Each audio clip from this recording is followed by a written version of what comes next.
D12. D12 de Pierrot Attiobé sur 105.5.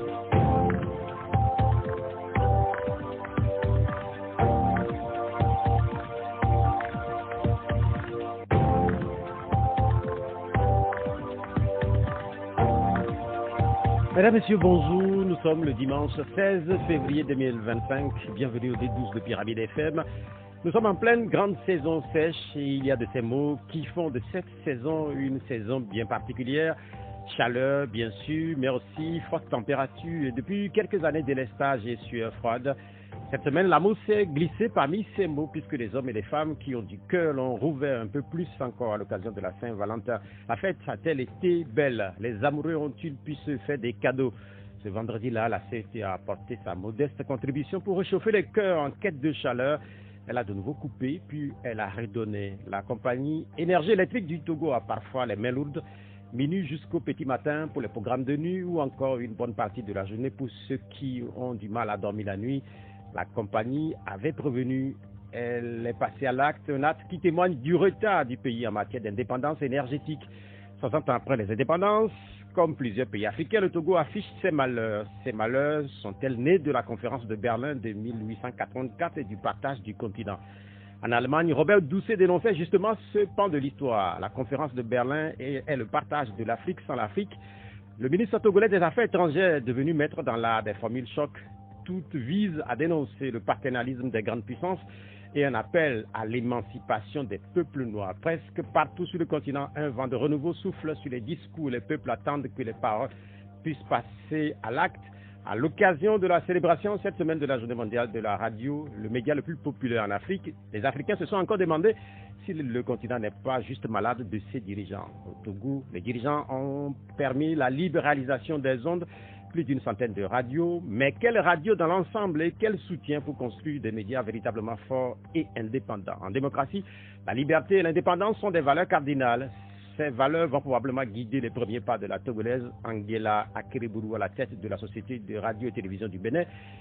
Comment le Togo a-t-il pu laisser partir un tel talent? C'est la seule et même question qui est répétée depuis mercredi. Il est sage de ressortir cette sagesse.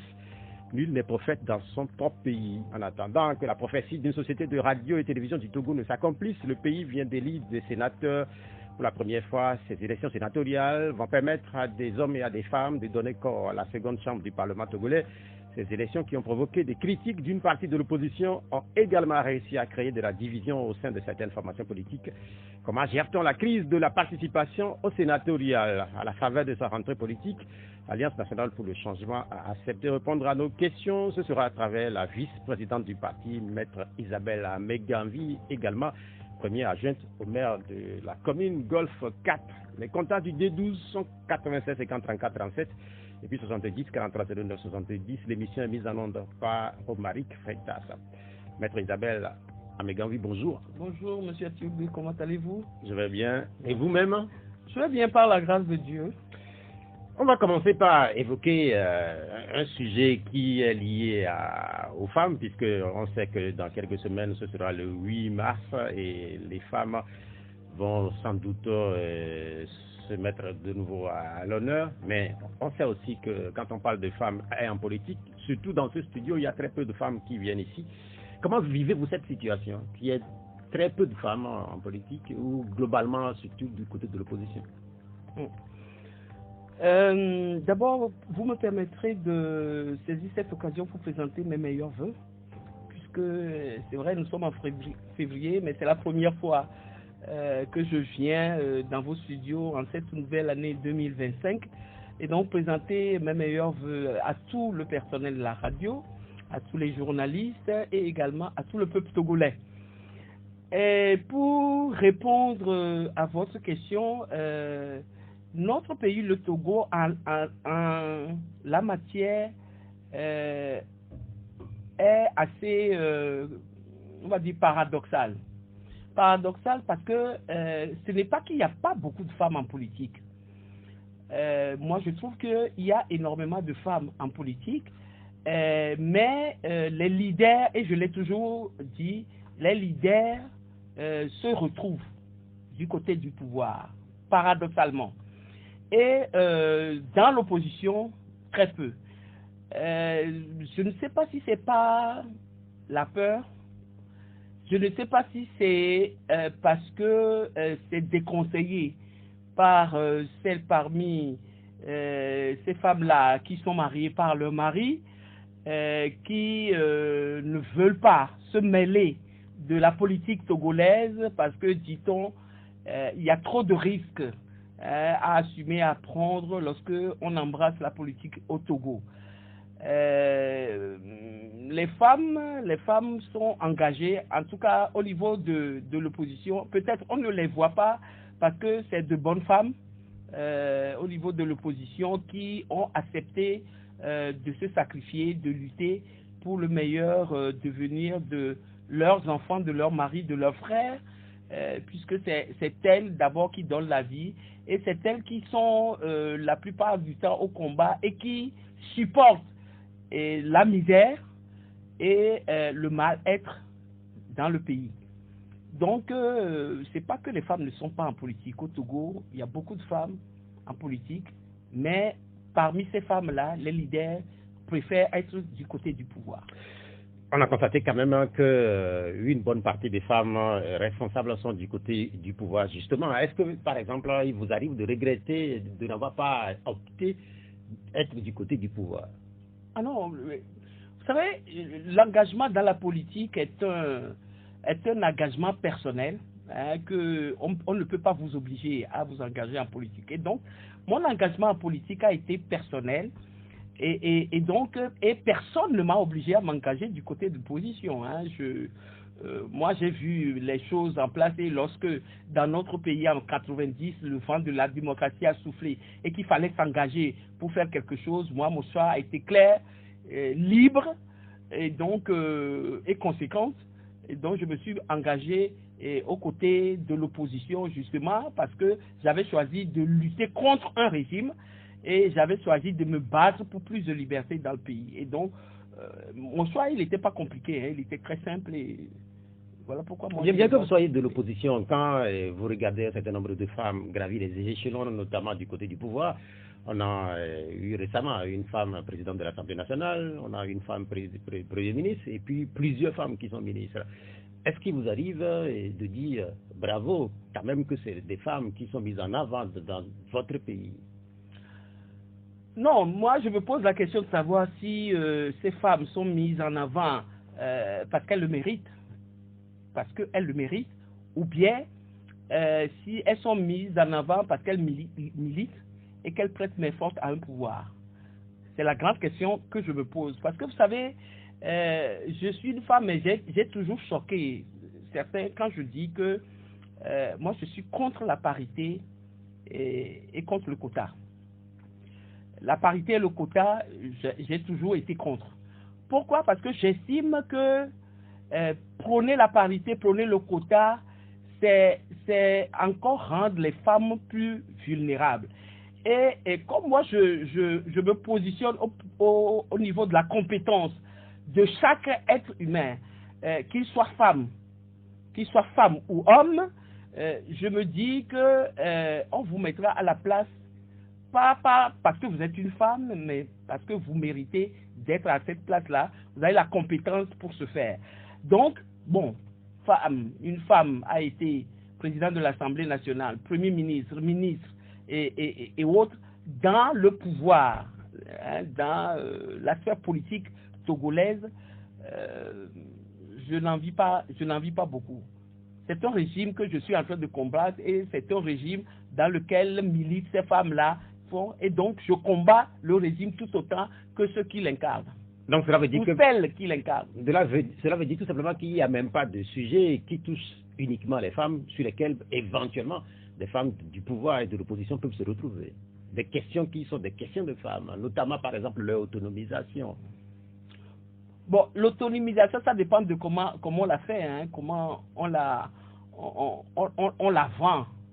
Vous savez, il s'agit, c'est pour ça que bon, les fêtes du 8 mars, hein, Journée internationale du droit de la femme, sont célébrées. Bon, j'y participe, hein, des fois lorsque les sujets qui sont évoqués, les débats qui sont faits m'intéressent, j'y participe, mais j'y participe avec beaucoup de réserve, parce que la plupart du temps, je me dis que ce n'est pas la manière dont elle est célébrée, que cette fête-là est célébrée, qui va permettre à ce que la situation des femmes soit rendue beaucoup plus propice, beaucoup plus avantageuse pour elles et autres.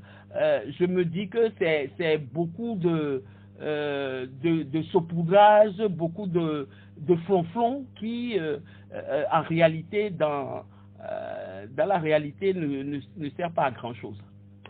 Le 8 mars, et c'est la dernière question sur les femmes, et on constate de plus en plus dans nos pays que c'est devenu une fête, et il y a déjà des campagnes qui sont en train d'être réalisées pour mettre en avant la femme le 8 mars. Il y a eu une confusion terrible autour de la célébration de cette fête.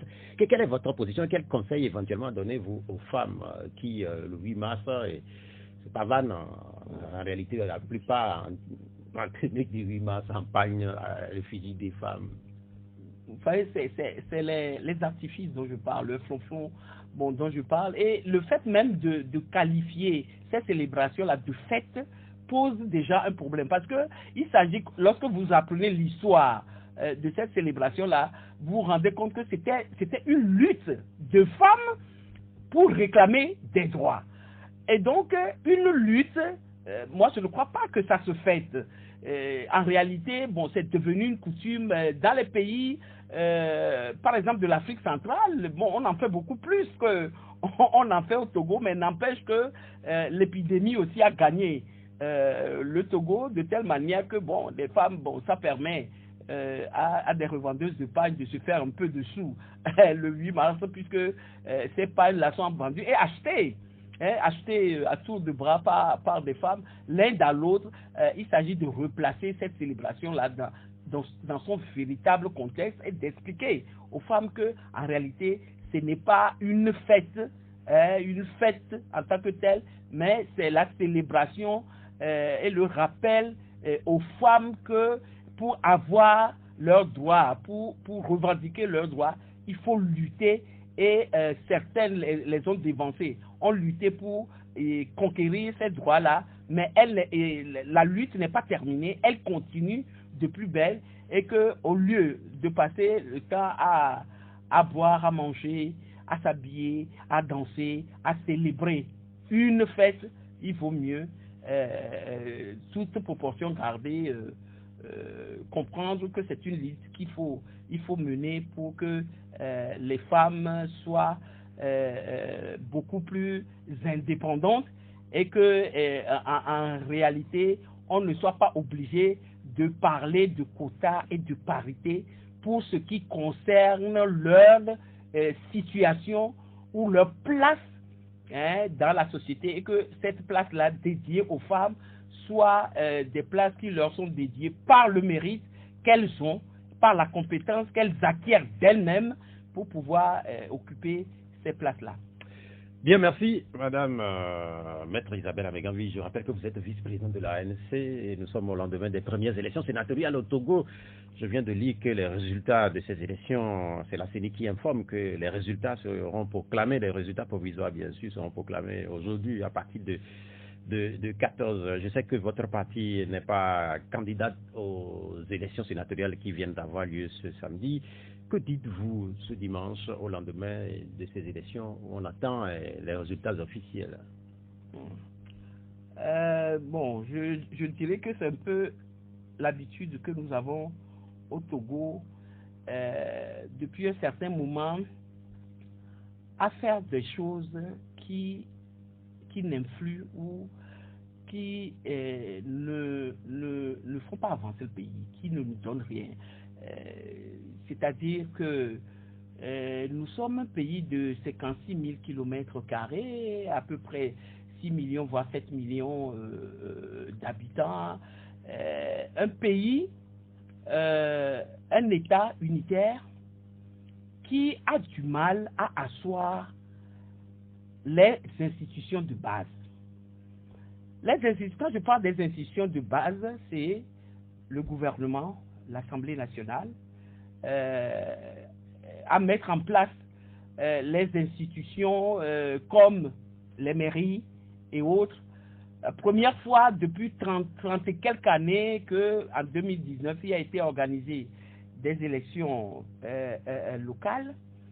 Et ne voilà pas que dans un pays comme cela, qui a beaucoup de problèmes économiques, beaucoup de problèmes sociaux, beaucoup de problèmes culturels, des problèmes dans tous les domaines, ne voilà pas que on décide un jour de mettre en place un Sénat qui, à notre avis, ne servira à rien du tout, puisque les institutions de base dont j'ai parlé tout à l'heure ne sont pas ancrées, ne sont pas des institutions républicaines comme c'est dans d'autres pays que nous connaissons et qui font la pratique de la démocratie.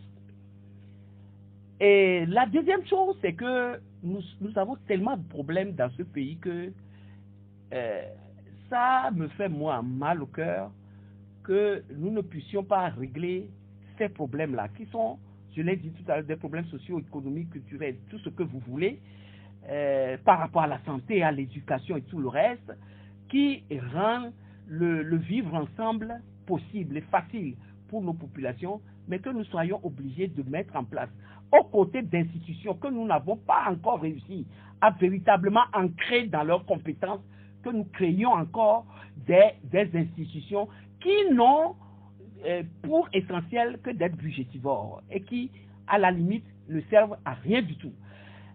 L'Assemblée nationale que nous avons aujourd'hui est là. Moi, je ne pense pas que ça soit une Assemblée nationale qui joue son plein rôle. Parce que si cette Assemblée-là jouait son propre rôle et son plein rôle qui lui était dévolu par la Constitution de notre pays, je ne crois pas que cette Assemblée-là aurait pu faire ce qu'elle avait fait en mettant notamment en place, en remaniant complètement la Constitution de la République, en violation des textes qu'elle s'est donnés elle-même de la Constitution de notre pays, puisque ces textes-là sont passés par l'Assemblée nationale pour être révisés. Mais que cette Assemblée-là ait pu faire ce coup de force, parce qu'il faut l'appeler comme ça, ce coup de force constitutionnel, en mettant en place, en violation flagrante de la Constitution, une 5e République dont nous avons du mal à gérer les pourtours, les contours et le contenu. Et donc, le Sénat, d'autres pays l'ont pratiqué. Vous savez, j'étais à l'Assemblée nationale en 2007 pour ensuite avoir été renvoyé en 2010. Je suis revenu à l'Assemblée nationale. J'ai fait pratiquement 2 mandats ou bien 1 mandat et demi à l'Assemblée nationale. Et dans la première législature où j'étais à l'Assemblée nationale 2007 et autres, je me rappelle à l'époque que c'est M. Macky Sall qui était le président de l'Assemblée nationale au Sénégal.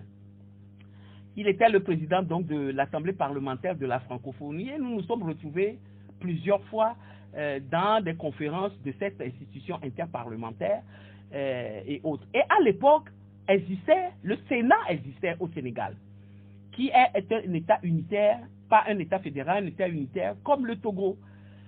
Et je me rappelle que lorsque Macky Sall est arrivé au pouvoir, l'une des premières décisions qu'il a fait prendre, c'est de supprimer le Sénat. Et aujourd'hui, je naviguais un peu sur les réseaux sociaux et j'ai découvert, véritablement par hasard, ce que Macky Sall avait dit à l'époque lorsqu'il a décidé de faire supprimer le Sénat au Sénégal. Il a dit, j'ai supprimé le Sénat pour construire une centrale solaire qui a coûté 27 milliards.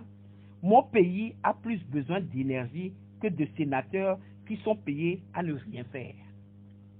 Voilà ce qu'il a dit et ce qui a justifié la suppression du Sénat. Et moi, je suis d'avis avec Macky Sall, quand bien même je ne suis pas d'accord avec lui, peut-être sur le plan politique, mais sur cette suppression du Sénat au Sénégal, je suis tout à fait pleinement d'accord avec lui. Le Togo, 56 000 km², 8 millions d'habitants et tout ça. A-t-il besoin de Sénat? Pourquoi faire? Oui, mais ça, c'est pourquoi faire. Oui, c'est un débat qui continue. Mais là, par exemple, il est certain que dans les prochaines heures, puisqu'on annonce les résultats des élections de samedi, pour 14 heures, dans les prochaines heures, on aura des sénats. Cela veut dire tout simplement que les discours que vous tenez, quand vous évoquez même l'aspect budgétivore du Sénat, cela va s'imposer à tous les Togolais, le Sénat.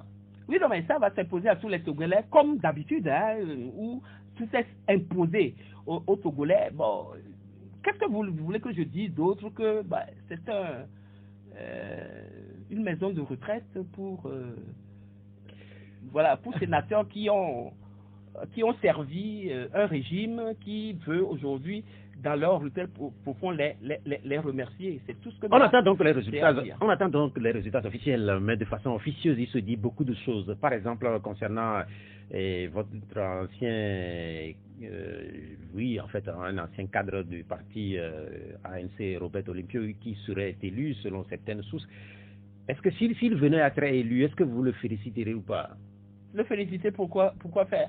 Puisque lui-même, il ne s'attend pas, je suis sûr, parce que connaissant l'ANC, d'où il vient de sortir, connaissant l'ANC, je ne crois pas qu'il s'attend à des félicitations de l'ANC et qui, de toute façon, aucun militant de l'ANC ne félicitera. Puisque pour nous, c'est un comment je vais qualifier ça? Je ne vais pas dire crime, parce que, bon, il a choisi librement de faire ce qu'il est en train de faire, mais je dis, pour nous, c'est un scandale que un membre de l'ANC, un ancien membre de l'ANC, ou bien un militant de l'opposition, un responsable de l'opposition, qui dit vouloir lutter pour le pays et qui accepte de se faire élire par les voix du parti, qu'il a passé sa vie à combattre. Je dis pour nous, c'est un scandale et pour des choses comme ça, nous ne félicitons pas. Vous parlez de scandale, mais madame, puisque de plus en plus d'acteurs de l'opposition sont tentés par des postes au niveau de l'administration ou tout simplement au niveau du pouvoir, et vous, par exemple, est-ce que vous pouvez dire aux Togolais que ce qui vient de se passer là avec Robert Olimpio se passerait jamais avec vous, par exemple? Jamais Isabelle Améganvi ferait ce que Robert Olimpio vient de faire? Vous savez, j'étais étudiante quand j'ai commencé cette lutte. Bon, je devais avoir la vingtaine d'années et autres. Aujourd'hui, j'en ai 63. Comprenez? Et tout au long de ce combat, je ne peux pas vous dire combien de fois j'ai été sollicité à plusieurs reprises et que je n'ai même pas demandé à réfléchir parce que je n'ai pas besoin de réfléchir pour donner la réponse et elle a toujours été négative. Pourquoi? Parce que, vous savez, lorsque vous rentrez en politique par conviction, vous êtes différent de ceux qui rentrent en politique par nécessité ou qui rentrent en politique parce qu'ils attendent quelque chose de la politique. Moi, je ne suis pas rentré, je n'ai pas accepté de combattre ce régime-là parce que j'attends quelque chose du combat que je mène. Je combats ce régime parce que je n'aime pas l'injustice et que j'estime que ce Togo-là est notre bien commun et qu'il doit être le bénéfice de nous tous. Pas de certains qui le prennent en otage et qui prennent les autres, la grande majorité, pour des métayers ou des serviteurs à qui, de temps à autre, on donne des transporteurs et tout ça, histoire de les faire taire ou de les calmer. Et donc, pour des gens qui acceptent de se battre par conviction, ces choses, ministres,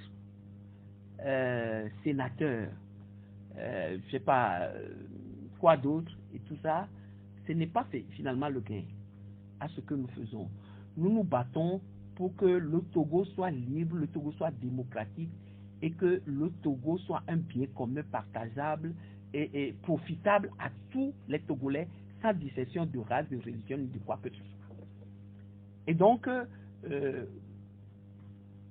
je ne peux pas vous dire, puis je ne boirai jamais de votre eau, mais je peux vous garantir que, n'ayant pas adhéré à cette lutte-là, par retour de l'ascenseur, je n'attends aucun retour de l'ascenseur, je peux vous affirmer que moi, ces choses-là ne me... Mais au-delà de votre cas personnel, est-ce que vous êtes quand même un peu inquiet pour l'ensemble de l'opposition, puisque de plus en plus d'acteurs sont tentés? Vous savez, ça ne date pas d'aujourd'hui. Hein. Ça ne date pas d'aujourd'hui. Vous savez, on était nous tous hein, à l'UFC. Hein, tout le monde a vu ce qui s'est passé. Monsieur Chikris Olympio, qui était notre mentor à l'époque, fils de Sylvanus Olympio, le combattant, le créateur de la nation togolaise et autres, le fils de ce grand homme togolais qui était l'opposant radical. On l'a affubé de tous les noms et autres et tout ça. Eh bien, on a vu, tout le monde a vu le revirement en 2010. À notre corps défendant, nous étions là et nous avons vu ce qui s'est passé. Donc, je peux parler pour moi. Je peux parler pour peut-être certains d'entre nous avec qui nous avons commencé ce combat ensemble, mais je ne peux pas parler pour tout le monde. Il y a eu, j'ai écrit Olympio, il y a eu beaucoup d'autres personnes aussi. Récemment, il y a eu M. Robert Olympio, dont vous parlez, qui dit qu'il faut changer de paradigme. Il faut changer de paradigme, c'est aller collaborer, ne plus être de l'opposition, comme on l'avait dit, et comme nous tous nous sommes mis ensemble en créant l'ANC sur la ligne que nous lui avons donnée de combattre un régime, qu'aujourd'hui, bon, il trouve que après avoir marché 4 années sans succès et autres, ben, il faut changer de paradigme, et changer de paradigme, c'est d'aller s'associer au régime en place et tout le reste, pour que le régime puisse vous faire élire sénateur avec les voix de ces grands électeurs et tout ça. Vous savez, chacun décide de son choix et doit l'assumer. Et j'espère que M. Robert Olympio décidera à assumer. Pour le moment, je ne le vois pas assumer son choix, mais j'espère que, comme il est élu sénateur et tout ça, et c'est ça le changement de son paradigme, j'espère qu'il assumera ce choix-là. Maintenant, il en prendra la responsabilité. Mais je ne dis pas non plus que c'est fini hein, avec Robert Olympio. Nous sommes des hommes avec nos qualités et nos défauts, mais peut-être dans la SC, il y en a encore qui seront tentés, bon, parce que la lutte a tout duré, les gens sont fatigués et autres. Est-ce que c'est leur droit d'être fatigués et tout ça? Moi, j'aurais dit, si c'était leur droit d'être fatigués, ils auraient dû ne même pas commencer cette lutte-là, parce que personne, en choisissant de commencer cette lutte, personne ne nous a dit qu'elle finira dans 2 ans, 3 ans, 4 ans, 5 ans, 25 ans ou 30 ans. Et donc, nous avons décidé de combattre, et comme l'ANC, notre homologue de l'Afrique du Sud, avec à sa tête Nelson Mandela, nous nous sommes lancés dans la lutte jusqu'à ce qu'elle aboutisse. C'est ça, moi, ma conviction. Et c'est ça, moi, mon échéance hein, dans ce combat. Mon échéance dans ce combat, ce n'est pas 20 ans, ce n'est pas 30 ans. C'est jusqu'au bout, aller jusqu'au bout et atteindre l'objectif que nous nous sommes fixés au début, lorsque nous nous sommes mis ensemble pour créer l'ANC et décider de nous battre pour plus de liberté. Vous parlez d'une lutte qui dure, justement, ça fait plus de 30 ans que le Togo est entré en processus démocratique, avec les difficultés qu'on connaît. Au niveau de votre parti politique, vous avez donné un certain nombre de consignes, notamment pour ceux qui sont engagés dans l'organisation des élections sénatoriales, à prendre le distance. Je ne sais pas si vous avez des échos du respect ou non de ces directives. Non, mais de toute façon, nos membres ont respecté la directive, sauf que ce que nous avons constaté, c'est que malgré cette directive-là, la CENI a positionné encore des membres de l'ANC sur la liste, Et lorsque nous nous sommes renseignés vis-à-vis de ces membres-là, dont nous avons trouvé les noms sur les listes qui ont été publiées, il y a beaucoup d'entre eux qui ne savaient même pas. C'est nous qui les avons informés de ce qu'ils ont été inscrits sur ces listes-là comme représentants des CELI ou, bon, je ne sais pas moi, dans les bureaux de vote et tout le reste. Ce qui nous a obligés à envoyer une lettre à la CENI pour attirer son attention sur le fait que nous ne sommes ni de loin ni de près liés à ce processus électoral-là et que le parti dit, puisque c'est le parti qui envoie ses représentants, ce n'est pas les représentants qui se cooptent eux-mêmes. Pour la formation de la CELI et de cette démembrement, de la CENI et de cette démembrement, c'est le parti qui envoie ses représentants. Et donc, la CENI ne peut pas se donner le droit de positionner des gens que le parti n'a pas envoyé sur le seul bénéfice de faire croire aux gens que c'était un processus électoral inclusif et autres et tout ça. L'ANC l'a déclaré très longtemps avant qu'elle ne participera pas à cette élection-là, ni pour déposer des candidatures, ni pour participer à l'organisation de ces élections-là. Et donc, la lettre de mise au point a été envoyée à la CENI, mais nos représentants qui ne sont pour rien se sont tous retirés. Bon, aujourd'hui, si la CENI a maintenu encore l'ANC ou bien des gens au titre de l'ANC là-dedans, ça ne peut être que des gens que la CENI a peut-être trouvé au sein du parti uni pour pouvoir jouer le rôle de ceux qui ne sont pas de l'ANC.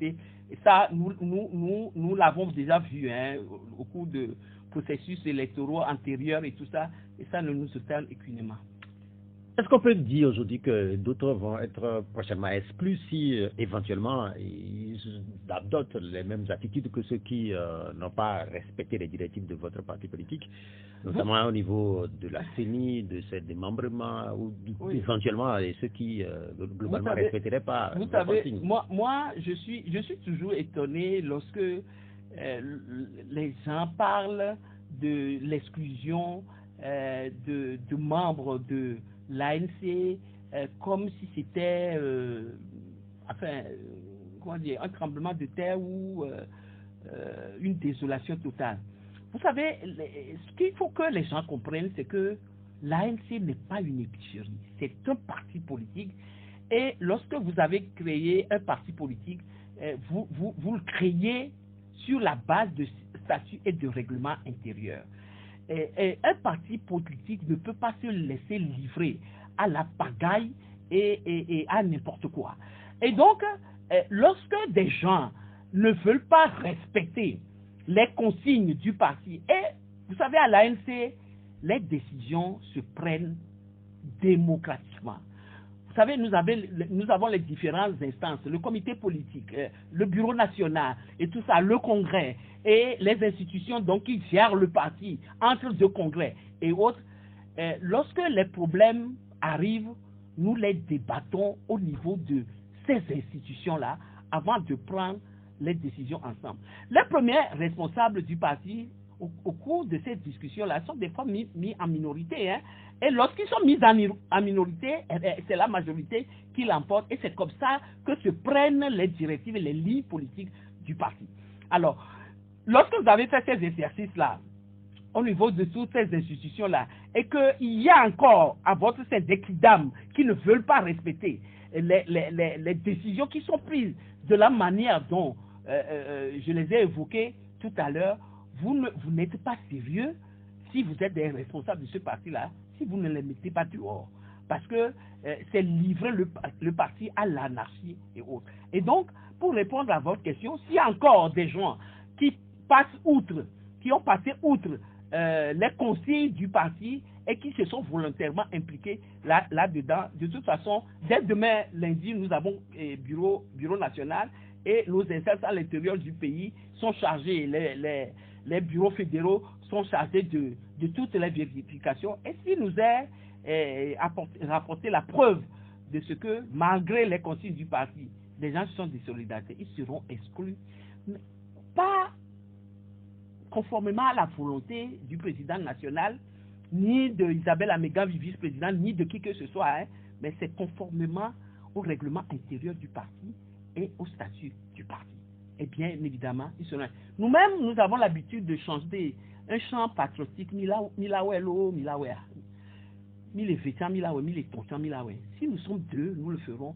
Nous sommes trois, nous le ferons. Mais nous le ferons dans la ligne du parti tel que nous l'avons tracé nous-mêmes et dans l'ordre, la discipline et le respect.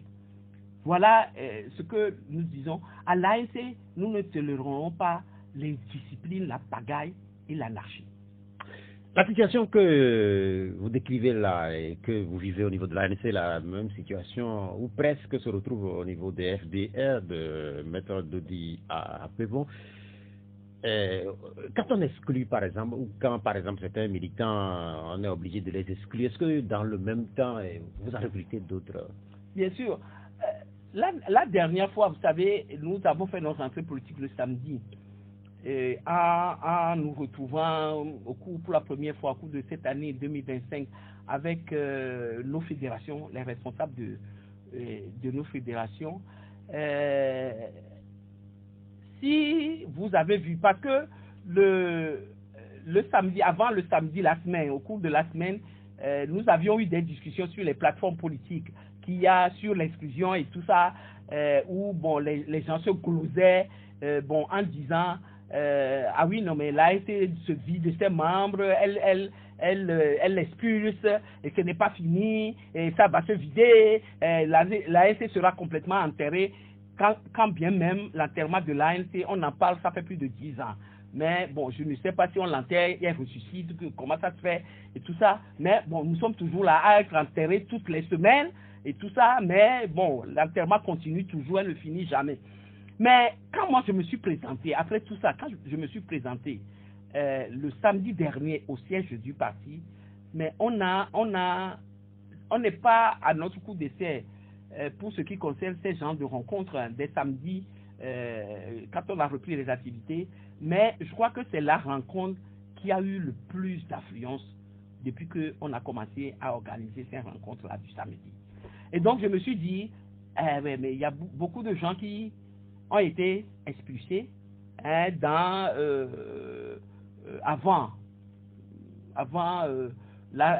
l'organisation de cette rencontre-là, mais il y a beaucoup de monde qui sont. Et donc, je répondrai à votre question en disant, beaucoup partent, mais énormément viennent également. Il y a cette question qui doit normalement, ou qui automatiquement vient à l'esprit de tous les observateurs qui suivent la vie politique nationale. L'ANC, c'est 2010 et avec beaucoup d'espoir. Aujourd'hui, est-ce que l'ANC appartient au passé ou ça reste un parti d'avenir? L'ANC fut dans le passé, elle a été créée en 2010, un passé récent, pas lointain, créée dans des conditions que je ne vais pas rappeler.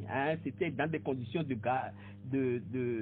combat sous des gaz lacrymogènes et autres que l'ANC a été créée le 10 octobre 2010.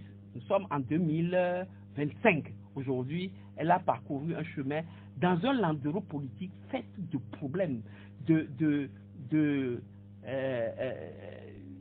répression, de tracasseries de tout genre, de limitation des libertés, etc. et autres. Avec d'autres partis politiques de l'opposition qui subissent les mêmes choses, mais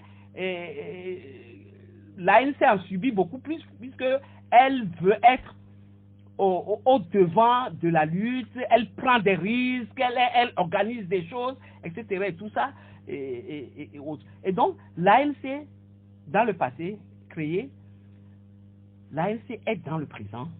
Nous y sommes. Nous faisons nos choix. Nous avons assisté à des élections. Nous avons décidé de boycotter l'Assemblée nationale parce que nous ne sommes pas d'accord avec la manière dont les choses se passent dans notre pays. Nous dénonçons une 5e république cavalièrement instaurée, imposée aux Togolais en violation de la constitution de notre pays, pas une Assemblée nationale aux ordres, et nous continuons le combat. En cours de route, des militants, des camarades ont décidé d'aller voir ailleurs parce que probablement ils sont fatigués par autant d'années de lutte et autres, je l'ai dit tout à l'heure et tout ça. Bravo à eux, nous continuons. C'est pour cela que nous disons que nous sommes dans l'avenir. Et donc, pour répondre à votre question, l'ANC fut dans le passé. Il a fallu qu'elle soit créée à un moment donné pour répondre à un problème, apporter comme solution à un problème qui s'est créé. Elle a poursuivi le combat, elle a participé à des regroupements avec d'autres partis politiques, le FRAG, le CST, la C14 et tout le reste.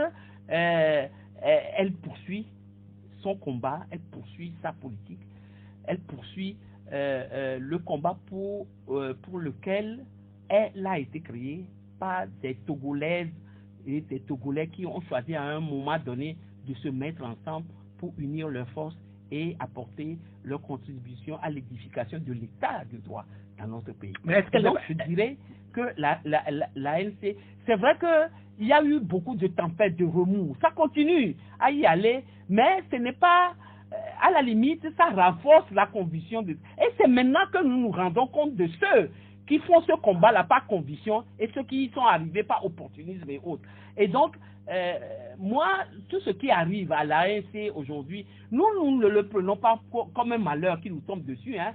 Nous le prenons comme une prophétie, comme une volonté de Dieu de faire en sorte de tamiser la farine pour séparer les bons grains de l'ivraie. C'est comme ça que moi je vais résumer. Et donc, l'ANC, un parti du présent et de l'avenir. Mais est-ce qu'elle n'est pas moins forte aujourd'hui? Non, mais moins forte par rapport à quoi? Est-ce que... Par rapport à sa capacité de mobilisation et par rapport à sa présence sur la scène politique, vous étiez relativement nombreux à l'Assemblée nationale il n'y a pas très longtemps.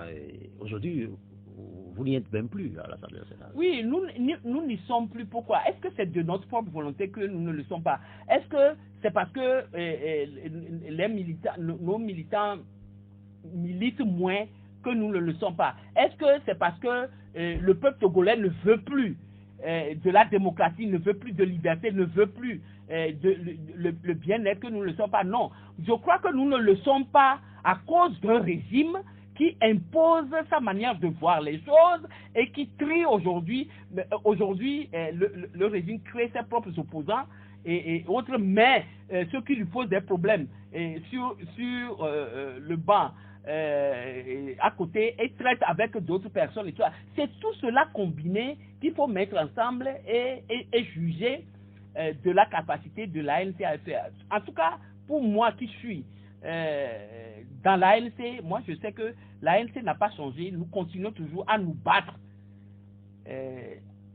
dans une atmosphère très compliquée où on a tout fait au cours des ans pour limiter la liberté, notre liberté de manifester, notre liberté de nous organiser et d'exercer nos activités politiques comme nous le faisions dans le temps au moment où l'ANC a été créée. Au moment où l'ANC a été créée, vous vous rappelez, nous avions lutté, nous avons eu la loi Bojona.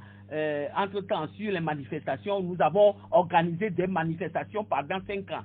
Est-ce qu'aujourd'hui, à l'heure où nous sommes, avec cette loi-là qui a été tripatouillée et autres, nous avons la possibilité encore de manifester comme nous l'avions fait il y a de cela 5 ans, il y a de cela 10 ans. Est-ce qu'il y a possibilité de pouvoir faire cette manifestation-là comme nous le faisions dans le temps et tout ça?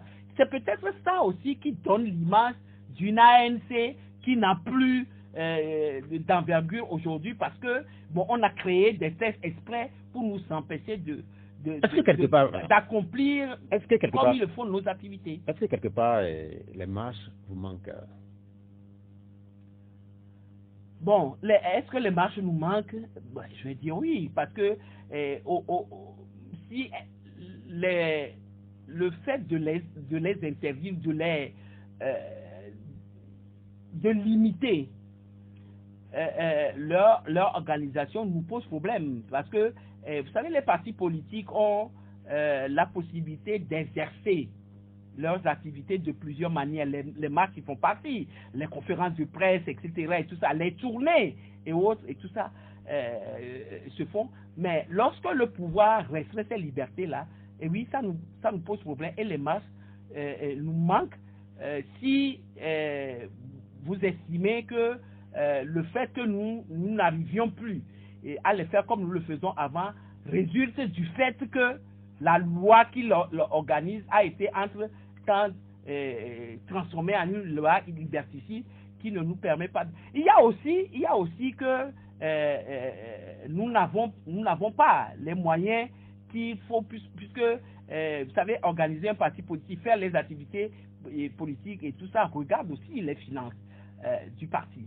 Bon, si nous n'avons pas, et le parti au pouvoir fait en sorte de nous asphyxier financièrement et autres, ben, il n'y a que si nous n'avons pas les moyens, par exemple, de faire une tournée. Vous savez, je suis venu dans vos studios ici et je vous avais dit que faire une tournée, nous en avons fait plusieurs dans le temps, faire une tournée dans la région des plateaux pendant 10 jours nous coûte la bagatelle de 12 à 15 millions de francs, par exemple. Ça c'est aussi ce que les Togolais qui dénoncent le fait que l'ANC ne soit plus aussi virulente qu'elle était au début ne voient pas aussi. C'est que faire une tournée, ça nous coûte 12 à 15 millions. Bon, aujourd'hui, dans l'état dans lequel nous sommes financièrement, est-ce que nous pouvons faire 5 tournées annuelles? Pas seulement dans la région des plateaux, il faut faire les 5 régions du Togo. Parce que ces tournées-là, nous ne les faisons pas seulement, je donne la région des plateaux parce que c'est ma région, c'est là où j'exerce beaucoup, donc je connais le montant que ça coûte en tête, mais ça coûte plus lorsque nous allons faire une tournée dans la région des Tabannes, ça coûte plus lorsque nous allons faire une tournée dans la région. Il y a ça aussi. Et donc, c'est les facteurs, plusieurs facteurs mis ensemble qui font que l'ANC n'est plus aussi, comment on va dire, plus présente, plus virulente, plus expressive qu'elle ne le fut au moment où elle a été créée en 2010 et tout ça, parce que les circonstances, l'atmosphère et tout le reste ne sont pas les mêmes. Si vous imputez une partie de vos difficultés au parti au pouvoir, à cette allure, est-ce que vous ne craignez pas d'être définitivement éteinte si le pouvoir ne continue pas à vous asphyxier? Non, mais si nous devons nous éteindre à cause des difficultés du pouvoir, nous aurions pu, par exemple, rentrer dans les rangs, comme les Roubaix, les Olympiques et tout le reste qui, fatigués, ont changé, entre guillemets, de paradigme. Nous aurons pu le faire. Ou bien, nous aurons pu déposer le tablier et tout ça et aller nous occuper d'élever nos poussins et faire nos activités de tous les jours. Mais nous ne le faisons pas. Ça veut dire quoi? Ça veut dire que malgré les difficultés, nous continuons et nous comptons continuer. Jusqu'à, je vous l'ai dit tout à l'heure, que lorsque nous nous sommes mis ensemble pour créer l'ANC, nous avons des objectifs à atteindre. Dans nos statuts et tout ça, ces objectifs-là sont bien déclinés. Et nous sommes partis du fait que lorsque nous n'aurions pas atteint ces objectifs-là, nous ne cesserons pas. Et donc, le parti au pouvoir use de son pouvoir d'avoir entre ses mains seules les rênes de ce pays, nous fait des misères et autres, mais la lutte aussi elle consiste à résister à ces misères-là que le parti au pouvoir nous fait, et nous y sommes, et c'est ce que nous sommes en train de faire, à notre compte défendant jusqu'au jour d'aujourd'hui. Ça durera le temps que ça durera, mais nous continuerons. Bien, merci Isabelle Ameganvi, vice-présidente de l'Alliance nationale pour le changement ANC. Les auditeurs ont à présent la possibilité d'intervenir dans l'émission, comme c'est de tradition. Je rappelle nos contacts, 96 50 34 37 et puis 70 43 09 70. Un premier auditeur en ligne. Allô, bonjour. Bonjour. Oui, on vous appelle comment? Oui, c'est Télé. Oui, allô? Oui. Oui, on vous appelle comment? Oui, c'est Pelé. Oui, Pelé, parlez un peu plus fort, Pelé, s'il vous plaît. Ah, ok. Allô, Pelé. Madame, bonjour. Oui. Je salue, madame. Non, Pelé, vous Oui, savez allô? comment faire est-ce qu'on peut augmenter un peu pour Pelé? Pelé, allez-y. Oui, je salue, madame. Oui, je vous salue. Bonjour, Ok, monsieur. merci pour le courage. Je pense qu'il faut aussi préciser tout le temps que nous sommes dans une dictature. Avec une dictature de 60 ans, ce n'est pas facile pour être opposant au Togo. Félicitations pour ça. Dans un parti politique, je pense qu'il y a une ligne qu'il faut respecter. Tous les militants qui ne vont pas respecter les lignes, il y a la discipline du parti. Quand quelqu'un est dans un parti, il faut respecter les lignes. Point barre. Maintenant, la question importante pour moi, c'est de savoir, est-ce que à la CENI, dont vous avez demandé à M. Jean-Jacques Teckou de quitter, est-ce que vous avez passé la procédure idéale, je ne sais pas s'il y a d'autres, qui est, avant d'aller à la CENI, de tomber à la CENI, vous avez passé à l'Assemblée, de l'Assemblée à la Cour constitutionnelle, de la Cour constitutionnelle à la CENI et à la CENI et à la CENI. Est-ce que les procédures ont été faites? Ou est-ce qu'il n'a pas été fait? Il y a d'autres procédures qui ont été faites et que le régime s'apprête de respecter. Merci. Bien, merci Pelé pour la question portant sur la présence de Jean-Jacques Teckou à la CENI. Oui, non, mais c'est simple hein, de répondre à cette question-là. Le mandat de la CENI actuelle, voilà pourquoi tout ce processus-là ne nous intéresse aucunement, est arrivé à son terme depuis. Et donc, en principe, un courrier devait être envoyé aux partis politiques pour qu'ils présentent leurs membres ou confirment leurs membres, les membres qui les représentent à la CENI. Et c'est une fois que ces membres-là sont envoyés que passe à l'Assemblée nationale pour recevoir le quitus de l'Assemblée nationale, donc avant de continuer leur travail. Et donc, M. Jean-Jacques Teckou, qui a été le représentant de l'ALC à la CENI, son mandat est arrivé à expiration depuis, mais la CENI n'a pas adressé de courrier demandant à l'ALC de présenter de nouveaux cas, ni à aucun autre parti politique, je crois, qui sont représentés à l'Assemblée nationale pour que cette CENI-là soit renouvelée. Et donc, ça n'est pas à nous de faire la procédure. Ce n'est pas le parti politique qui envoie ses représentants qui fait la procédure de retrait ou de nomination d'un nouveau membre. Mais c'est la CENI en renouvelant ces membres-là, lorsque leur mandat est arrivé à expiration, qui fait la demande, l'appel à candidature au niveau des partis qui sont cooptés pour représenter et pour envoyer leurs représentants à la CENI de le faire. Ça n'a pas été fait. Et donc, c'est une CENI dont le mandat est arrivé à expiration depuis qui évolue. Et M. Jean-Jacques Teckou a continué à évoluer là-dedans, malgré la lettre que le parti lui a envoyée, lui demandant expressément de se retirer. Est-ce qu'on peut dire, en conclusion, par exemple, sur le cas Jean-Jacques Teckou, que c'est la voie d'être fini entre Jean-Jacques Teckou et son parti, l'ANC? En voie d'être fini? C'est fini. C'est fini. Monsieur Jean-Jacques Teckou est exclu. Bien. Allô? Bonjour, M. Pierrot. Frédéric. Oui, Frédéric, allez-y. Je salue madame. Bonjour. C'était d'ici l'antenne virtuelle sympa Robert Olympio que vous avez décidé à ne boycotter aucune élection. Ça a poussé à se présenter au sénatorial. Et il a même demandé de faire la politique autrement au sein du parti. Est-ce que c'est la réalité ou bien c'est sa manière de voir les choses avant de quitter ANC? Merci, bonne mission. Merci, madame. Je l'ai dit tout à l'heure que nous sommes un parti politique, pas une épicerie. Et lorsque, dans une circonstance bien déterminée, nous prenons une décision qui est valable dans la circonscription, dans la circonstance, Mais il n'est pas dit qu'en cours de marche, nous sommes dans une lutte contre un régime autoritaire. M. Pelé l'a dit tout à l'heure que nous sommes dans une dictature. Et qu'en cours de route, lorsque les circonstances évoluent et autres là, rien ne nous impose de ne pas évoluer, rien ne nous impose de rester dans le statu quo et autres. Si à un moment donné, nous avons dit, parce que nous avons boycotté dès les élections, et nous nous sommes rendus compte après que ça nous a posé des problèmes, et nous avons dit que nous ne boycotterons plus.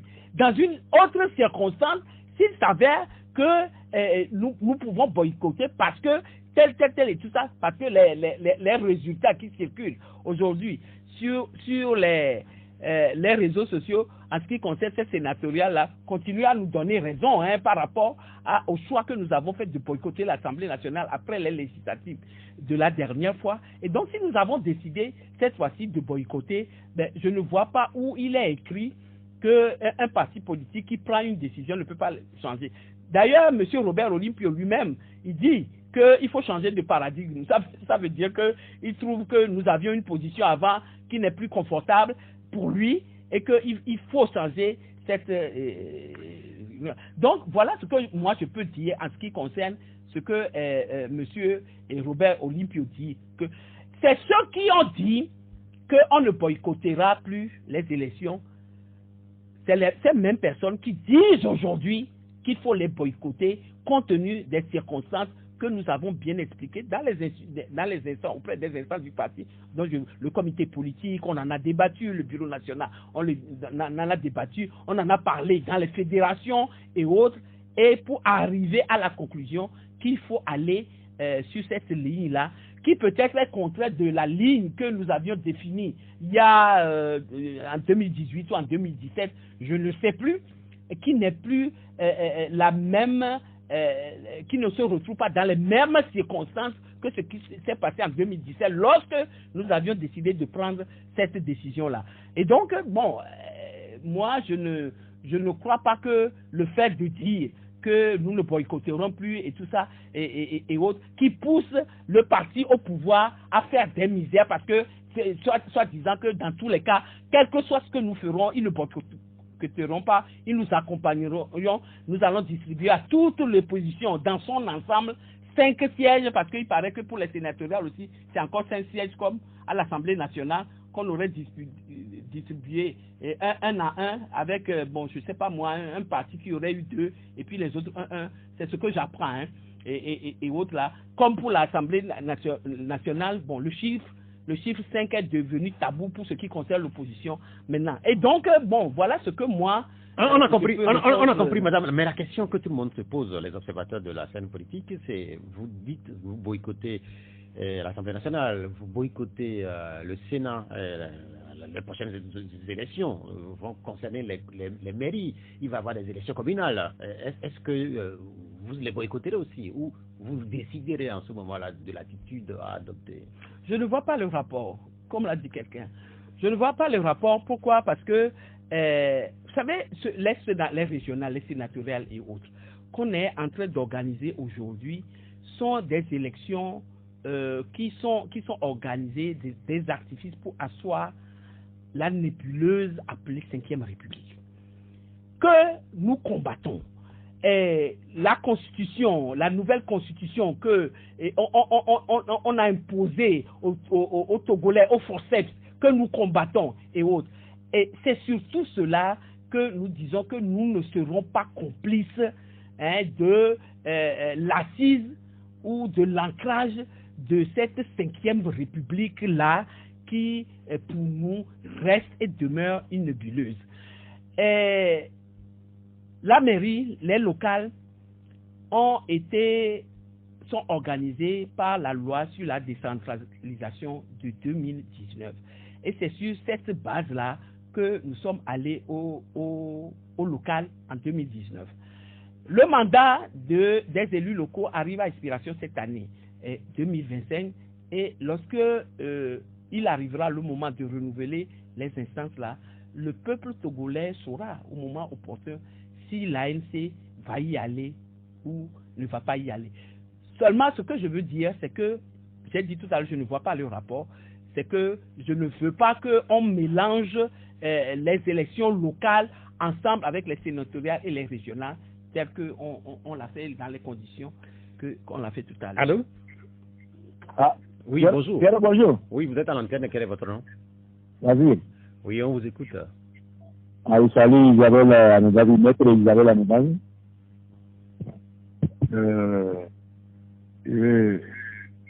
La saluer vivement pour la lutte qui mène au sein de leur parti. Ça, il n'y a pas de débat. Quand quelqu'un ne veut pas respecter la discipline et les règles dans un parti, on doit l'écarter pour le moment. Si en cours de route, la personne fait quand même vu que vraiment je n'ai pas bien fait, si elle veut revenir, elle peut revenir. Ça c'est bien. Maintenant, pour eux, aujourd'hui, nous avons vu comment est-ce que le climat politique est. Et à voir, eux aujourd'hui, ils disent qu'eux ne vont plus s'associer avec qui que ce soit, qu'on ne peut pas mélanger les crabes et les pois. Bon, ils ont le truc là que je n'arrive pas, c'est un truc que je n'aime pas, je ne l'ai pas assimilé. Est-ce qu'ils pensent que la lutte là, comme ils le disent, qu'ils ne vont plus faire cela, ils ne vont plus faire cela. Il y a 14 ans, ils sont là. Disons, on est dans 15e année, ils sont là. Est-ce que ce qu'ils ont décidé comme ligne politique, est-ce que ça donne quelque chose aux Togolais ou pas? Moi, je ne dis pas qu'ils ont tort. Quand moi, je sais quelqu'un qui a tort, c'est le pouvoir. Est-ce que nous, on doit faire quelque chose pour donner l'impression qu'on est en train de leur donner aval? Voilà, c'est ce que je vais lui poser comme question. Merci. Merci.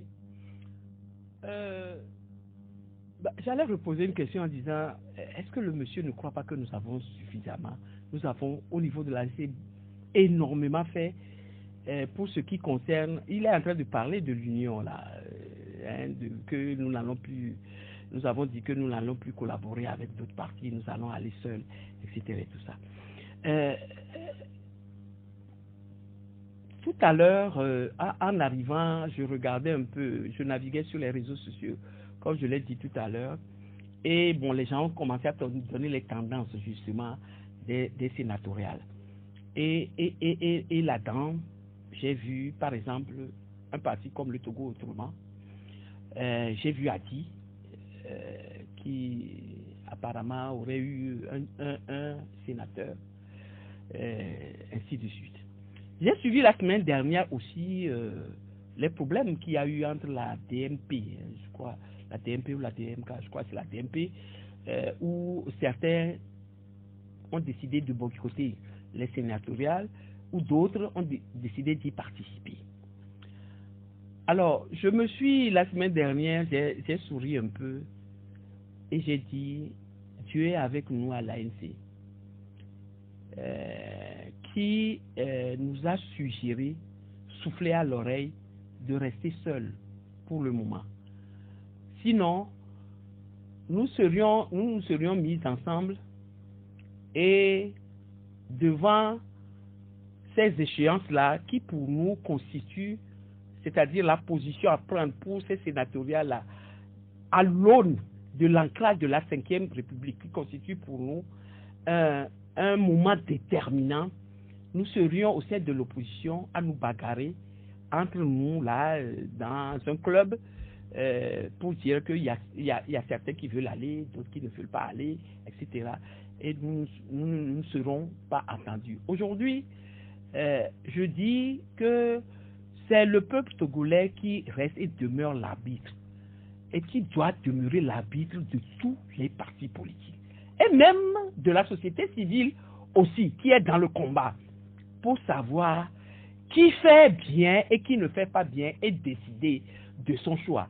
Ce n'est pas de mettre ensemble tout le monde, quand bien même nous ne nous entendons pas, nous n'avons pas les mêmes lignes, nous n'avons pas la même chose, comme pour créer, je l'ai toujours dit, comme pour créer un parti unique de l'opposition sur les décisions ultimes que nous devons prendre. Aller à ces élections sénatoriales ou ne pas y aller est une décision très politique, très compliquée, très importante qu'il faut que chaque parti politique individuellement prenne.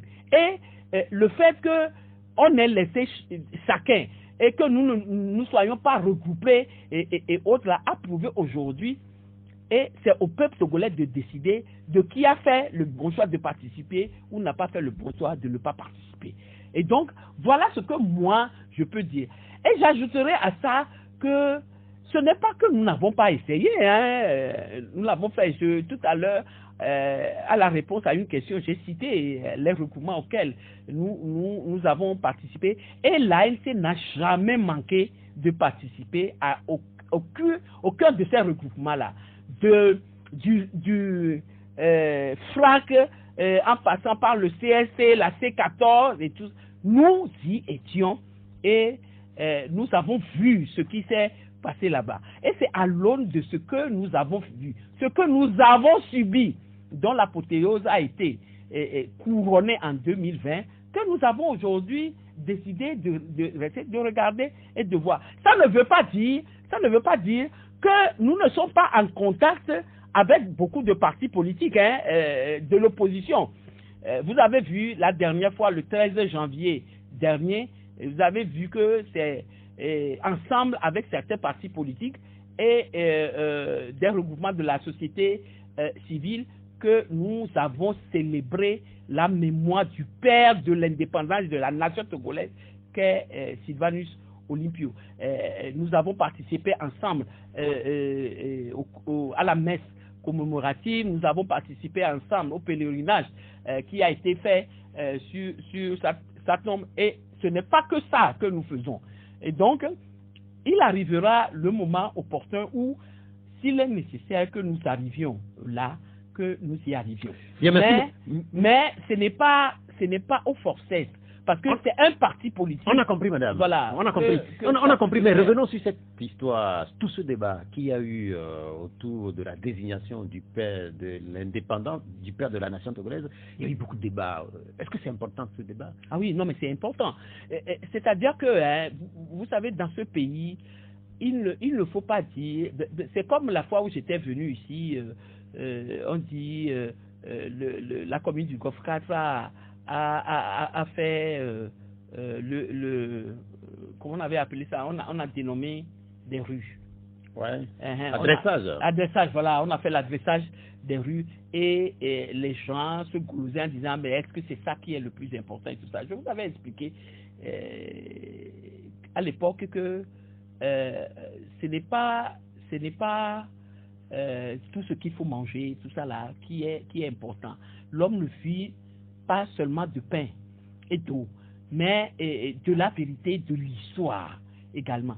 Et donc, ce débat autour du père de l'indépendance, du père de la nation, est un débat très déterminant pour l'histoire véridique de notre pays. Et donc, moi je dis, au moment où ce débat-là se faisait, il était important qu'on le fasse aussi, parce que notre pays souffre de mensonges, souffre de torsion du coup de l'histoire, qu'on transforme, à qui on donne des directions qui ne sont pas les vraies directions, que cette histoire-là, on a subi ça sous le parti unique. Et bien, on ne peut pas rester indifférent lorsque ces genres de débats décisifs pour l'histoire de notre pays se font là. On ne peut pas rester. Et donc, je dis, c'est même très important par rapport à la période que nous sommes en train de transformer. Surtout pour les générations, les jeunes qui n'ont pas vécu la période des indépendances et autres, qui sachent d'où nous venons. Et comme ça, ils seront à bon point où nous devons aller pour que ce pays-là aille bien. Si nous tordons le cou à l'histoire, parce que père de l'indépendance, père de la nation, vous ne pouvez pas faire de quelqu'un qui n'était même pas présent dans le pays au moment où les choses se passaient et qui faisaient subir à d'autres nationalistes en Algérie les affres que d'autres vous faisaient subir ici, vous ne pouvez pas faire de celui-là le père de la nation togolaise, surtout qu'il revendique avoir lui-même revendique la paternité de l'assassinat de celui qui a combattu. Vraiment, ça noté, madame. On retourne au téléphone. Allô, bonjour. Allô, monsieur Pierrot. Allô, c'est Frédéric. Frédéric. Oui, Frédéric. Oui. Ok, Frédéric, allez-y rapidement. Bon, s'il vous plaît, vous avez posé tout à l'heure une question à madame Adamagbo. Et si elle allait représenter les seuls locales de 2026. Non, excuse-moi, et bon, j'ai confondu un peu. Je continue quand même la question. Et s'ils vont accepter de participer à l'élection locale 2026, avec quel régime ils vont participer? La deuxième, qu'en dites-vous sur la commémoration du 17 du feu Gnassingbé Yadema qui sont établis sur une année? Quelle est votre appréciation sur ce sujet? Merci, madame. Bien, c'est noté. En fait, la célébration des 20 ans du général Yadema, le programme officiel dit que cette célébration va être étendue sur toute l'année. En réalité, c'est ça le sens de la question. Qu'est-ce que vous pensez de ce calendrier qui couvre toute l'année? C'est vrai aussi qu'on n'a pas encore le calendrier. Ah oui, non, mais moi la même chose que je pense de tout le folklore que on est en train de faire là, aujourd'hui pour dire. Et ce que je vais dire de très sérieux là-dessus, vous savez, en 2025, lorsque Monsieur Yadema était décédé, ou notamment le jour-là même, il y avait eu le coup d'État militaire d'abord, et puis ensuite suivi du coup d'État constitutionnel fait à l'Assemblée nationale et autres. Et dans les moments qui ont suivi, il y a eu beaucoup de discours dont je noterai précisément deux. L'un de monsieur, pas un discours de monsieur Trimois, il avait été reçu, je crois, sur un plateau où il avait déclaré, lorsqu'on lui posait la question sur la venue peut-être rocambolesque de monsieur Faure Gnassingbé au pouvoir, il disait que non, que il a dû faire ainsi parce que il a hérité d'un pays exsangue, etc., avec beaucoup de problèmes et autres et tout ça. Ce qui fait que M. Trimois reconnaît que la gestion du pays par le père de M. Faure Gnassingbé a été problématique. Et donc, M. Faure Gnassingbé aurait hérité d'un pays. Et ce que nous disons, nous, de l'opposition, à l'époque, à M. Yadema, nous avons dit que le pays était mal géré, il y avait des problèmes et tout ça. Toutes choses que nous dénoncions à l'époque et autres, pendant que M. Trimois et les autres étaient aux côtés de M. Gnassingbé, gouvernaient le pays de la manière qu'il dénonce, pas après, lorsque M. Faure Gnassingbé est venu au pouvoir. Il y a eu ça. Et puis ensuite, il y a eu un discours, je ne sais pas, une interview de M. Faure Gnassingbé où il disait, oui, que le pays avait été géré, c'est vrai, il y a eu beaucoup de problèmes, enfin, des erreurs qui ont été faites, etc. et tout ça, et que, son père a fait de son mieux, que lui aussi, il vient au pouvoir aujourd'hui, il va gouverner le pays avec d'autres moyens, parce que ce n'est plus les mêmes époques, les choses ont changé, et que son père c'est son père, et lui c'est lui, et moi c'est moi. Voilà ce que, à peu près, grosso modo, je ne le cite pas, je paraphrase un peu, je dis un peu ce qui ressort de ce qu'il a dit. Mais la grande question qu'il faut se poser aujourd'hui, entre le pays exsangue, avec beaucoup de problèmes et autres,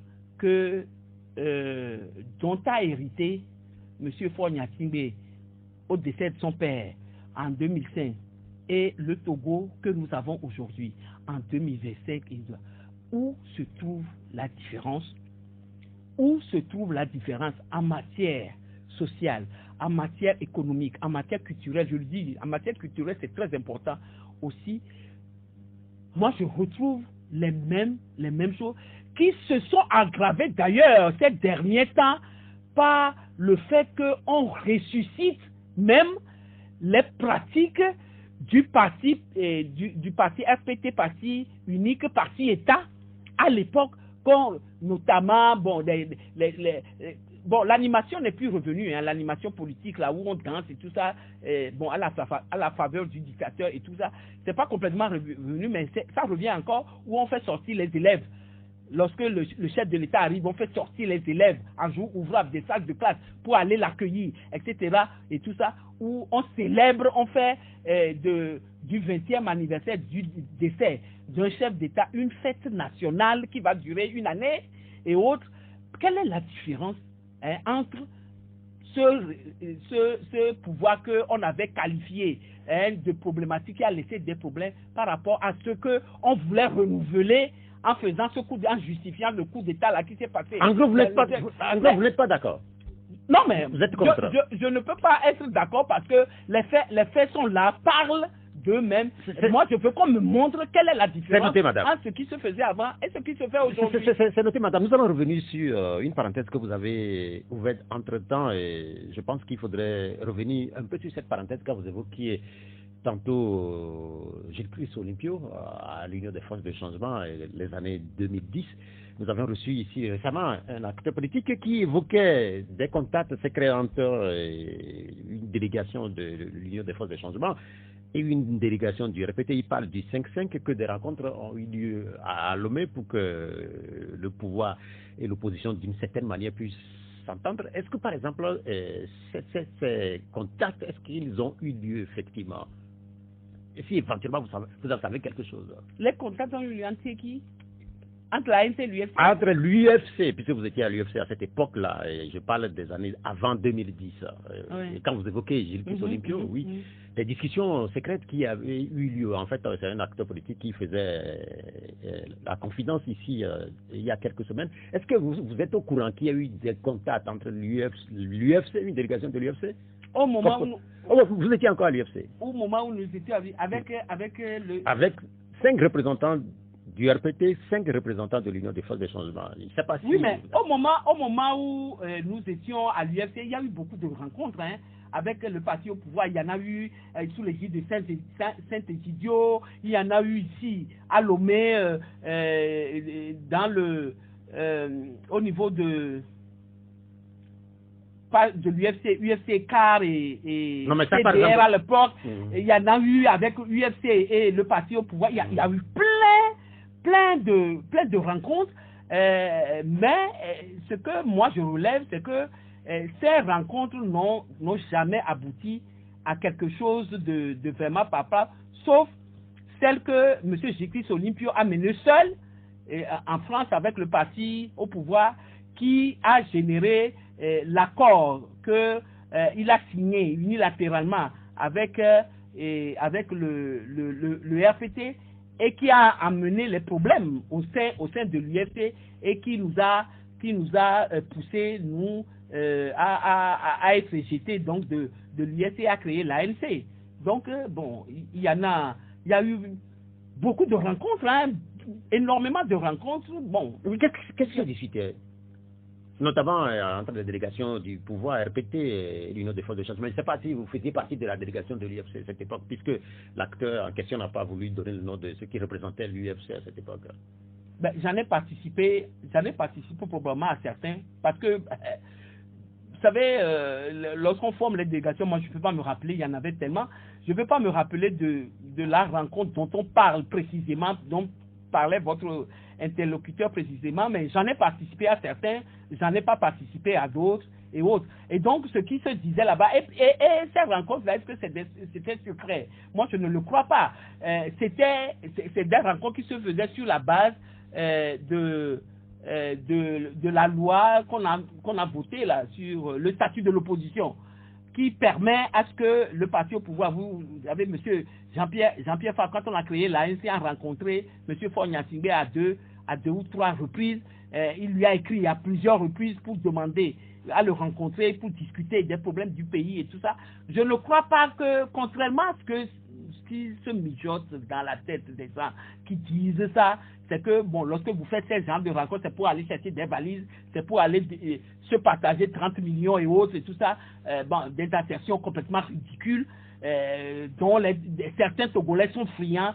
Je crois que c'est ça qui se retrouve dans la tête des gens lorsqu'ils parlent de ces rencontres-là. Sinon, c'est des rencontres sérieuses qui a eu lieu entre le parti au pouvoir et autres, mais desquelles nous avons tiré la conclusion que il n'y a rien à attendre de ce régime-là qui, lorsqu'il fait des promesses, il ne les tient pas. Mais c'est au cours de rencontres qui a eu lieu entre le parti au pouvoir que l'APG est sorti et autres. Donc, bon, le problème, ce n'est pas les rencontres qu'il y a eu avec le parti au pouvoir, enfin l'opposition a eu avec le parti au pouvoir. Le problème, c'est ce que l'on retire de ces rencontres-là. Est-ce que ces rencontres-là ont pu donner lieu à quelque chose de potable et de significatif pour l'évolution de la politique dans notre pays? La réponse, elle est négative. La preuve, nous retombons en faisant peut-être semblant de ne pas les savoir, nous sommes en train de retomber dans un parti unique où unis se retrouvent seul à l'Assemblée, seul dans les régions, seul dans le Sénat, hein, dans le nouveau Sénat et autres, seul au gouvernement, seul à exercer le pouvoir exécutif, seul à exercer le pouvoir législatif et probablement seul à exercer le pouvoir judiciaire également. C'est de cela qu'il s'agit. Et donc, ce n'est pas de dire que vous avez rencontré, etc. Tout ça. Oui, l'opposition a rencontré le parti au pouvoir dans plusieurs dialogues, des fois même sous l'égide des chefs d'État du Ghana, de la Guinée. Madame, on va fermer la parenthèse. On va fermer la parenthèse. Rien n'est sorti. Pour revenir dans le présent, puisque il est certain qu'au moment où nous faisons cette émission, certains Togolais n'ont pas la capacité de nous écouter parce que soit ils n'ont pas la possibilité d'avoir du courant chez eux, ils n'ont pas d'autres alternatives. Depuis quelque temps, le délestage est revenu en force à Lomé, madame. Quelle étude faites-vous de ce nouveau délestage? Comme tous les Togolais, c'est une véritable catastrophe parce que vous l'avez dit tout à l'heure, moi, j'ai passé une nuit blanche aujourd'hui. Il n'y avait pas le courant. Il fait excessivement chaud. Nous sommes au mois de février. Et tout le monde sait que le mois de février, mars, là, c'est véritablement la canicule et autres. C'est pour ça que j'ai adoré votre éditorial tout à l'heure.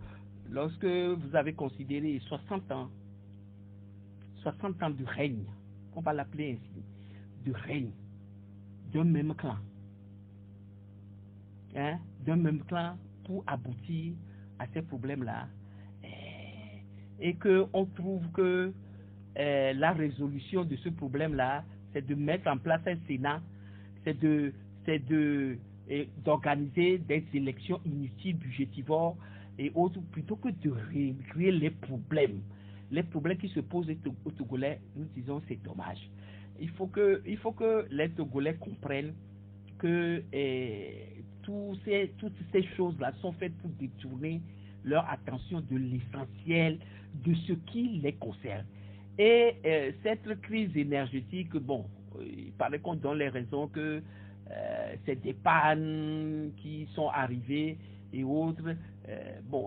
Tout ça là, c'est prendre toujours des Togolais pour des dupes, puisque cette délestage-là, on les a toujours connus dans ce mois de février où la chaleur est forte et autres.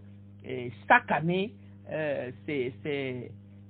ça arrive, et que pendant plus de 60 ans, qu'on ne puisse pas trouver une solution pérenne à ce problème, c'est la faillite de l'État. Et puis, ce n'est pas seulement une situation purement togolaise, puisqu'on sait très bien qu'au-delà du Togo, plusieurs pays africains vivent la même situation. Quand j'évoquais les 60 ans après les indépendances, c'est quand même curieux que sur ce continent, on n'a pas eu le génie d'avoir suffisamment d'électricité pour une grande majorité d'Africains.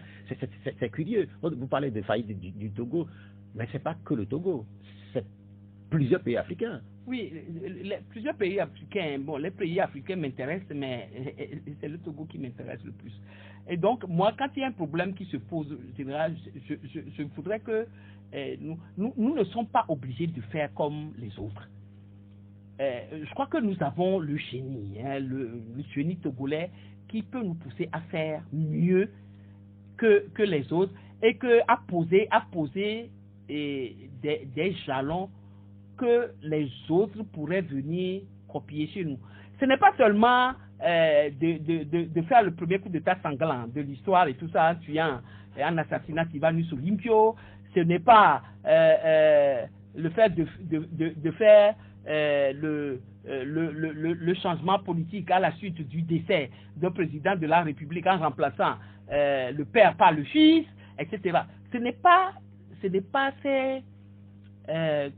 ces leçons-là que les autres doivent copier sur nous parce que ce n'est pas de bonnes leçons. Moi, ce que je souhaite, c'est que, par exemple, le Togo trouve une solution définitive, pérenne à la crise énergétique au Togo.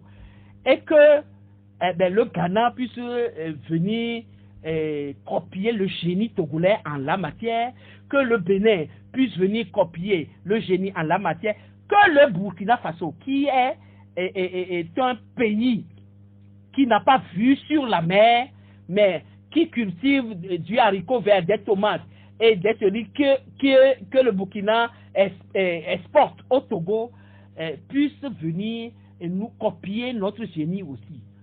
Pas que nous, les Togolais, nous copions toujours le génie des autres et tout ça, qui ont moins de chance et moins de potentialité que nous. C'est en cela que moi je dis que la crise énergétique, moi, elle m'intéresse, son règlement à la togolaise m'intéresse 60 ans après, avant que je ne puisse parler d'une crise africaine, etc. et autres. Nous avons suffisamment de génie au Togo pour pouvoir régler ce problème-là à 60 ans. Si on veut se maintenir, le même camp veut se maintenir au pouvoir pendant 60 ans, sans possibilité d'alternance possible, il doit avoir le courage d'assumer ses responsabilités qui consistent à dire que 60 ans de règne, c'est notoirement suffisant pour vous savez, madame, ce qui m'a intéressé dans votre réponse que vous êtes en train de finir là, c'est votre propre expérience. Quand vous avez dit que cette nuit, vous avez eu une nuit blanche, la question qu'on peut se poser, c'est quand ces choses arrivent au bois vert, qu'en sera-t-il pour les bois secs? Parce que on peut estimer que vous, en tant qu'avocat, premier adjoint au maire de Golfe 4 et puis vice-présidente de l'ANC, et si vous en souffrez autant, les pauvres Togolais qui n'ont pas le même statut que vous, comment vivent-ils? Oui, mais je suis quand bien même avocat, maire, tout ça, ce que vous voulez, je suis togolaise. Hein. Je suis togolais, je vis les mêmes choses. Quand on coupe le courant, on ne le laisse pas marcher, travailler, enfin, le courant marcher dans ma maison. À moi, hein, c'est la ligne de mon quartier, toute la ligne de mon quartier qui a été coupée, je crois, aux alentours de 17h, et qui a été remis à minuit pour être coupé une heure ou 2 heures de temps après, et jusqu'à ce matin, à Niconakwe. Et donc, jusqu'au petit matin, et avec cette chaleur et tout ça, je me dis, en passant, moi, je n'ai pas de groupe électrogène chez moi. Je ne supporte pas le bruit et tout le reste. Donc, vous avez la capacité d'en acheter quand même? Oui, mais je n'ai pas de groupe électrogène chez moi. Et donc, j'ai souffert de... C'est peut-être cela aussi qui vous amène à être plus proche de la population. Vous savez, quand vous ne souffrez pas les mêmes difficultés, vous ne partagez pas les mêmes difficultés avec la population, vous ne pouvez pas savoir. Ceux qui dirigent ce pays, je suis sûr qu'ils ont chez eux leur climatiseur et tout ça. Dès qu'on coupe le groupe prend le relais et tout ça. Je ne suis pas sûr qu'ils se sont rendus compte même que le courant a été coupé toute cette nuit au Togo. Voilà pourquoi, voilà l'une des raisons peut-être pour lesquelles le problème de la crise énergétique n'est pas réglé comme il doit l'être par les Togolais, pour les Togolais. Madame, je voudrais vous remercier d'être venue, parce qu'on me fait signe que notre temps est bien fini. Je vous donne 5 secondes pour la conclusion. D'abord, vous remercier, vous féliciter pour le travail que vous faites. vous recommandez beaucoup de courage et autres. Pour le peuple togolais, juste un mot. La lutte vient de commencer. Merci, Maître Isabelle Ameganvi. Je rappelle que vous êtes vice-présidente de l'Alliance nationale pour le changement ANC. L'émission va être rediffusée tout à l'heure à partir de 19h. Merci à Romaric Freitas pour la mise en onde technique. Moi, je suis Pierre Ouatiogo. Le prochain rendez-vous de 12 et dimanche prochain à partir de midi. Au revoir.